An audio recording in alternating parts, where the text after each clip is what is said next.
El reino invisible del supervisor Carlos.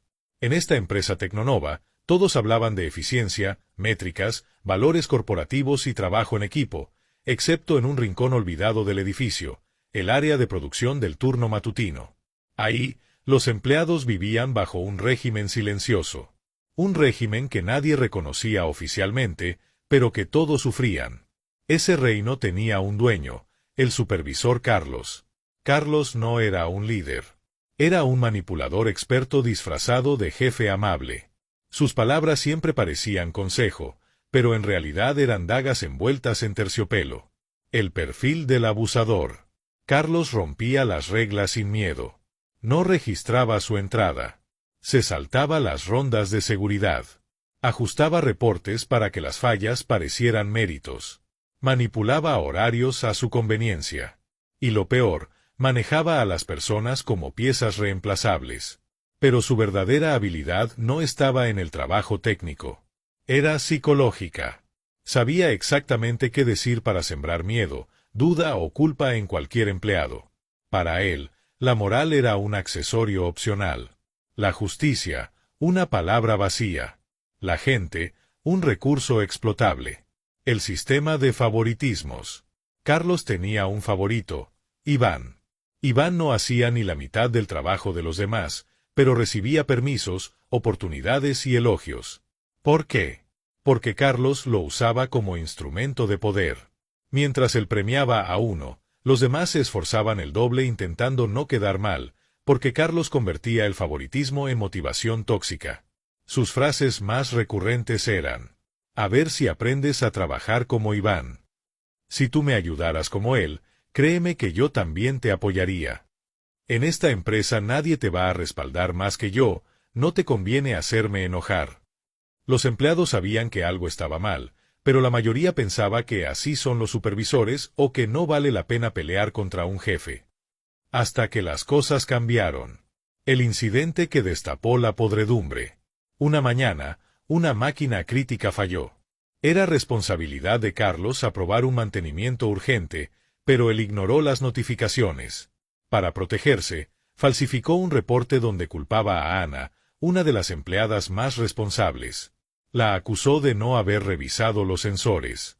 Cuando Ana vio el documento, sintió una mezcla de enojo, incredulidad y miedo. Porque sabía algo que Carlos no contaba. Ella tenía evidencia de que sí había hecho su trabajo, y que Carlos simplemente había omitido su parte. Ana habló con Luis y Marco. Entre los tres juntaron pruebas. Capturas. Mensajes. Registros digitales. Listas alteradas. Órdenes ignoradas. Y por primera vez se atrevieron a hacer lo que nadie se había atrevido. Ir a recursos humanos y denunciarlo. El aliado oculto. Pero aquí es donde la historia realmente se oscurece. Cuando llegaron a RH, todo parecía normal. La supervisora de recursos humanos, Adriana, los escuchó, tomó notas y pidió las pruebas. Parecía objetiva. Pero había algo extraño en su reacción.